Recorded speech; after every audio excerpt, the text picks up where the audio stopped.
Top 5 psycho thriller movie.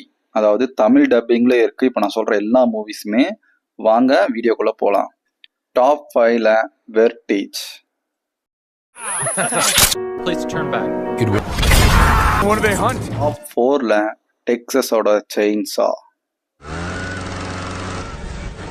Top 3ல 7. Top 2ல the X. இது ஒரு bonus movie, house of the wax. இது லேட்டஸ்ட்டாக ரிலீஸ் ஆனது. இதுவுமே சூப்பரான மூவி தான், பாருங்கள். டாப் 1ல என்னுடைய ஆல் டைம் ஃபேவரட்டான சி நோய்.